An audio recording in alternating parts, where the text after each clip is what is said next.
तो चलिए शुरू करते हैं क्लास 12 फिजिक्स का चैप्टर फर्स्ट, जिसका नाम है इलेक्ट्रिक चार्जेस एंड फील्ड।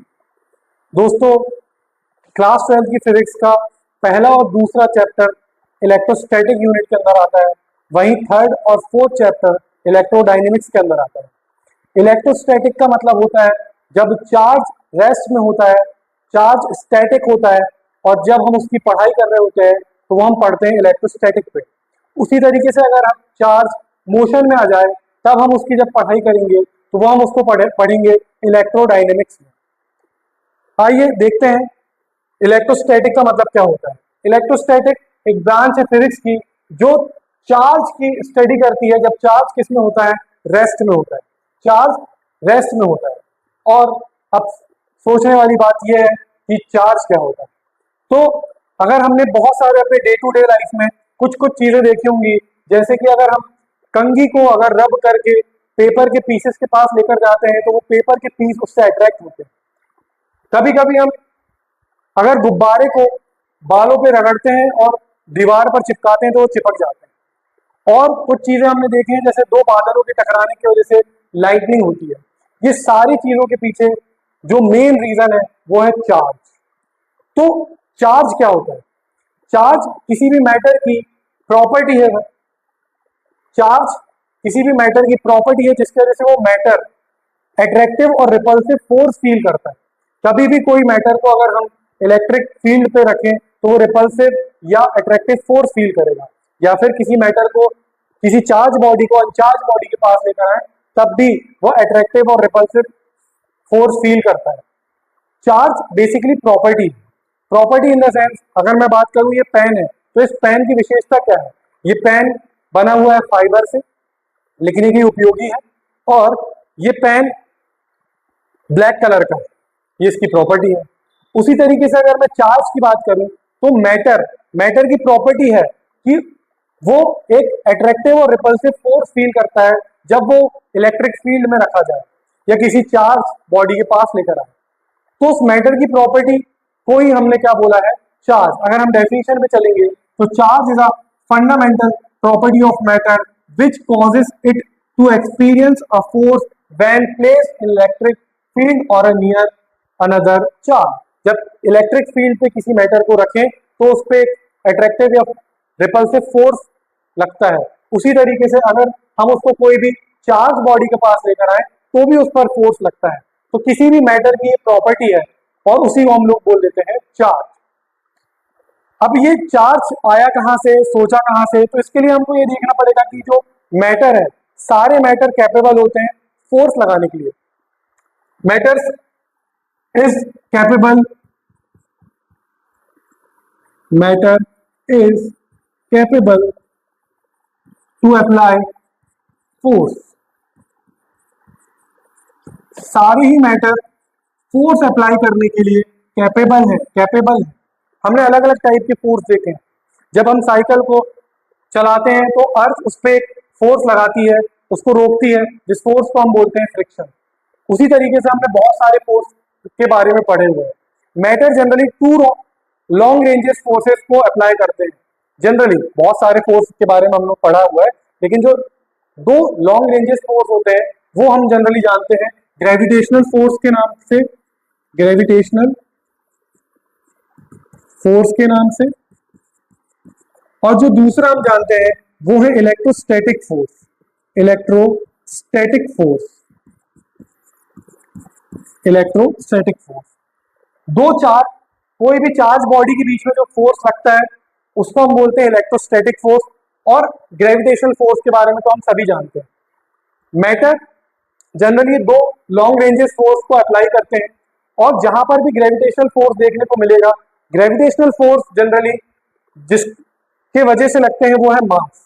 तो सोर्स ऑफ ग्रेविटेशनल फोर्स की अगर हम बात करेंगे, सोर्स ऑफ ग्रेविटेशनल फोर्स की अगर हम बात करेंगे सोर्स ऑफ ग्रेविटेशनल फोर्स की अगर हम बात करेंगे फोर्स की अगर हम बात करेंगे तो वो है मास। जिस भी बॉडी के पास मास होगा वो कौन सा फोर्स अप्लाई करने के लिए कैपेबल होगा? ग्रेविटेशनल फोर्स के। जैसे कि सन सन सारे ही प्लैनेट्स के ऊपर अपना ग्रेविटेशन फोर्स लगाता है, इस वजह से सोलर सिस्टम हमारा जो है वो बैलेंस है। अर्थ हम सभी के ऊपर ग्रेविटेशनल फोर्स लगा रही है, इस पेन के ऊपर ग्रेविटेशनल फोर्स लगा रही है। अगर मैं इसको छोड़ दूंगा तो ये नीचे गिर जाएगा, क्योंकि अर्थ इस पेन के ऊपर ग्रेविटेशनल फोर्स लगा रही है। पर अगर मैं बोलूं कि जो चौक है, अगर मैं चौक से बोर्ड पे लिखूंगा तो चौक के पार्टिकल बोर्ड पर चिपक जाते हैं, तो क्या अर्थ उस पर ग्रेविटेशनल फोर्स नहीं लगा रही? अगर मैं एक स्क्रू को बोल्ट पे कसूंगा तो स्क्रू अर्थ की ग्रेविटी की वजह से नीचे नहीं आता, वहां पर ही कसा हुआ रहता है। तो क्या अर्थ बोल्ट पे या स्क्रू पे ग्रेविटेशनल फोर्स नहीं लगा रही है? लगा रही है, पर वो इसलिए अट्रैक्ट नहीं हो पा रहे हैं क्योंकि उनके बीच में एक और दूसरा फोर्स लग रहा है, और यही फोर्स हमें सोचने के लिए मजबूर करता है, और वहां से ही दूसरा फोर्स का इजाद होता है जिसका नाम है इलेक्ट्रोस्टैटिक फोर्स। अगर ग्रेविटेशनल फोर्स का सोर्स है मास, उसी तरीके से वाइल चार्ज जो है is the source of electric force या फिर इलेक्ट्रोस्टैटिक फोर्स। तो चार्ज एक इलेक्ट्रोस्टैटिक फोर्स का सोर्स है। अब हम ये देखते हैं कि कोई भी बॉडी पे पॉजिटिव और नेगेटिव चार्ज किस तरीके से आता है। हम सबको पता है कि कोई भी मैटर, अगर हम बात करें, सारे ही मैटर बने हुए हैं एटम से मिलकर, और अगर हमको एटम का स्ट्रक्चर पता है तो एटम के बीच में एक न्यूक्लियस होता है जिसमें न्यूट्रॉन और प्रोटॉन होते हैं। प्रोटॉन में पॉजिटिव चार्ज होता है और इसके चारों तरफ इलेक्ट्रॉन होते हैं, जो इलेक्ट्रॉन इनके ऑर्बिट्स में चक्कर काटते हैं। अगर हम एटम्स को एनर्जी दें तो एक सर्टेन एनर्जी पे इलेक्ट्रॉन वहां से निकल जाते हैं, और उसी की वजह से किसी बॉडी पे चार्ज आता है पॉजिटिव। इसका मतलब जब भी कोई भी मैटर इलेक्ट्रॉन का लॉस करेगा तो उसके ऊपर चार्ज आएगा पॉजिटिव, और अगर वो इलेक्ट्रॉन का गेन करेगा तो उसके ऊपर चार्ज आएगा नेगेटिव। सपोज सोडियम, इसके पास इसका नंबर होता है, एटॉमिक नंबर 11 होता है, इसके पास 11 ही प्रोटॉन होते हैं और 11 ही इलेक्ट्रॉन होते हैं। ये बात सबको पता होगी कि सारे एटम्स के पास नंबर ऑफ इलेक्ट्रॉन हमेशा इक्वल होते हैं नंबर ऑफ प्रोटॉन के। अगर मैं यहाँ से एक इलेक्ट्रॉन निकाल दूं तो इसके पास इलेक्ट्रॉन बचेंगे 10, लेकिन प्रोटॉन अभी भी बचेंगे 11। क्योंकि इसके पास प्रोटॉन ज्यादा है तो इसके ऊपर चार्ज आएगा पॉजिटिव। अब सोडियम चार्ज हो गया है पॉजिटिवली, सोडियम पॉजिटिवली चार्ज हो गया। उसी तरीके से अगर ये इलेक्ट्रॉन जो इसने निकाला है, सपोज वो क्लोरीन ले ले, क्लोरीन के पास पहले 17 इलेक्ट्रॉन्स थे, अब क्लोरीन के पास एक इलेक्ट्रॉन और ऐड हो गया है, तो अब उसके पास 18 इलेक्ट्रॉन हो गए, तो क्लोरीन के ऊपर चार्ज आएगा नेगेटिव। तो कोई भी बॉडी अगर इलेक्ट्रॉन का लॉस करती है तो उसके ऊपर चार्ज आता है नेगेटिव, और कोई भी बॉडी अगर इलेक्ट्रॉन का गेन करती है तो उसके ऊपर चार्ज आता है पॉजिटिव। अब हम देखते हैं कि किसी भी बॉडी को चार्ज करने के लिए हमें क्या क्या मेथड बताई गई है। हमें 3 मेथड्स के बारे में बात करनी होगी, जैसे कि पहला है चार्ज बाय फ्रिक्शन। एक अनचार्ज बॉडी, दो अनचार्ज बॉडी को आपस में रब करने की वजह से दोनों में चार्ज आ जाता है। जैसे कि एक अनचार्ज क्लॉथ है, अनचार्ज प्लास्टिक रॉड है, मैंने दोनों को रब किया, दोनों को रब करने पर क्या हुआ, इस प्लास्टिक की रॉड ने अपने इलेक्ट्रॉन्स किसको दे दिए, क्लॉथ को दे दिए। क्योंकि उसने इलेक्ट्रॉन का लॉस किया तो रॉड हो गई पॉजिटिवली चार्ज, और कपड़े ने इलेक्ट्रॉन का गेन किया तो कपड़ा हो गया नेगेटिवली चार्ज। उसी तरीके से दूसरी मेथड है चार्ज बाय इंडक्शन। मैं किसी चार्ज बॉडी को किसी न्यूट्रल बॉडी के पास अगर लेकर आता हूँ, जैसे कि आप देख रहे हैं ये रॉड पॉजिटिवली चार्ज है और ये बॉडी न्यूट्रल है। न्यूट्रल मतलब इसके पास दोनों ही चार्ज बराबर मात्रा पे है, प्रोटॉन भी और इलेक्ट्रॉन्स भी। मैं जैसे ही इसमें पॉजिटिव चार्ज रॉड को इसके पास लेकर जाता हूँ, इससे नेगेटिव चार्ज अट्रैक्ट होकर इस साइड आ जाएगा, और हम अगर इसकी ग्राउंडिंग या अर्थिंग कर दें, दोनों एक ही बात होती है, तो ये जो मैटर है ये अब कैसा चार्ज हो जाएगा, नेगेटिवली चार्ज हो जाएगा। इसी के बाद तीसरी मेथड हमारे पास है चार्ज बाय कंडक्शन।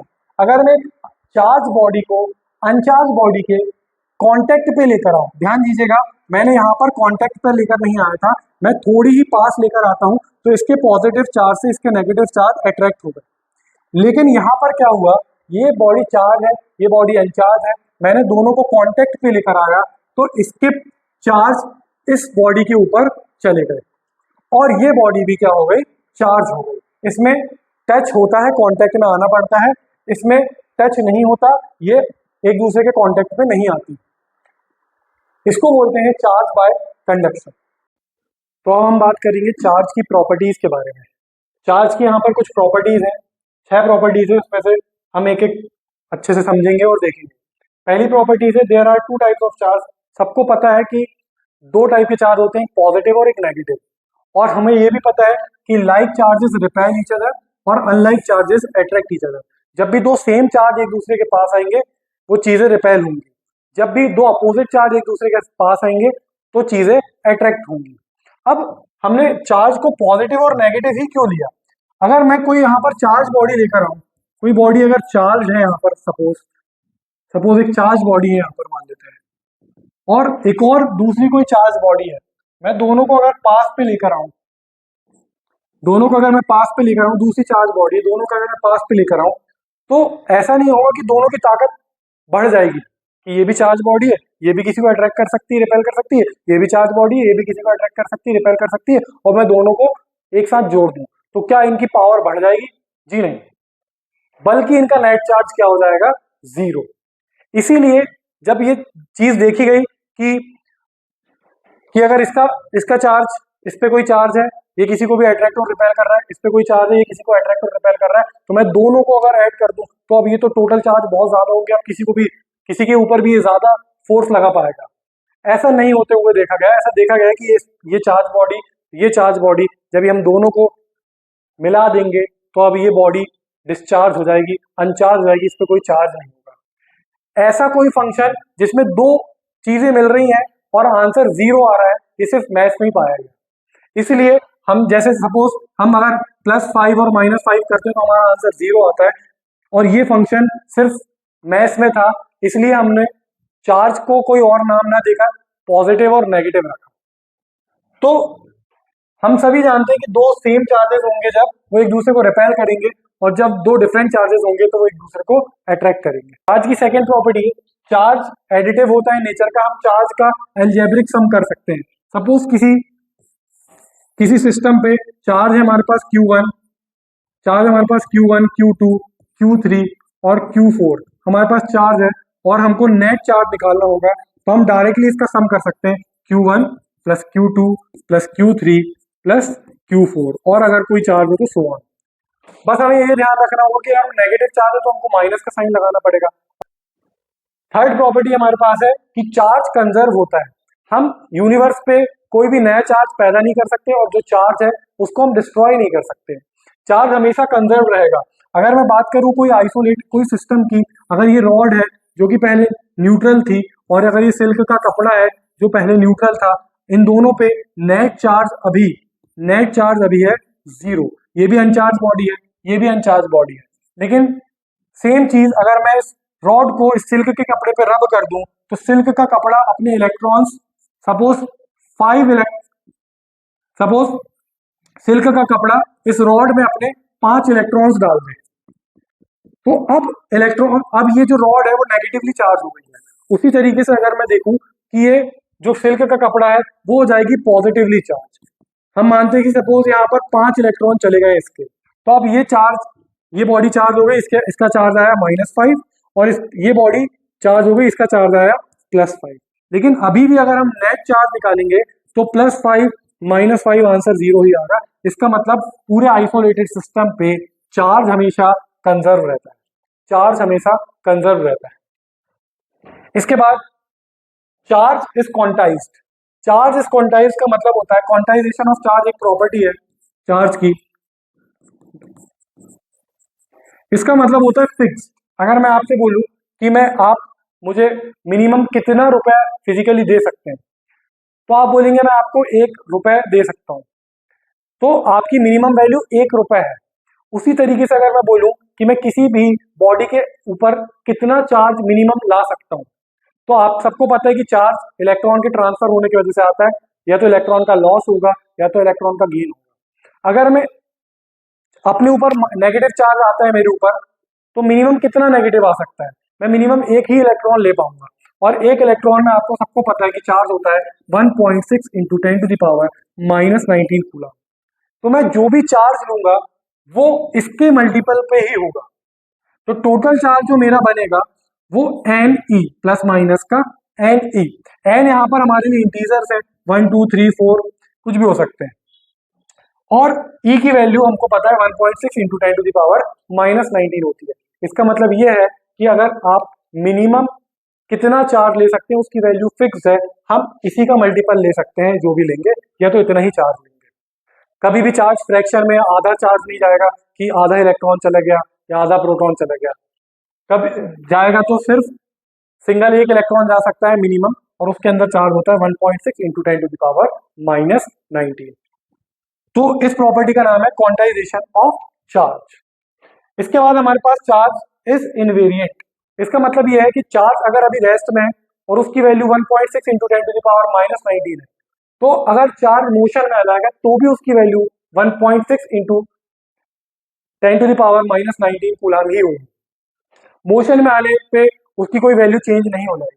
इसी तरीके से charge is a scalar quantity. हम सबको पता है कि चार्ज एक स्केलर क्वांटिटी, उसमें डायरेक्शन का कोई लेना देना नहीं है, इसलिए हम उसका एल्जेब्रिक सम कर पाते हैं। नहीं तो हमको अगर इसका डायरेक्शन होता तो हमको इसका वेक्टर एडिशन करना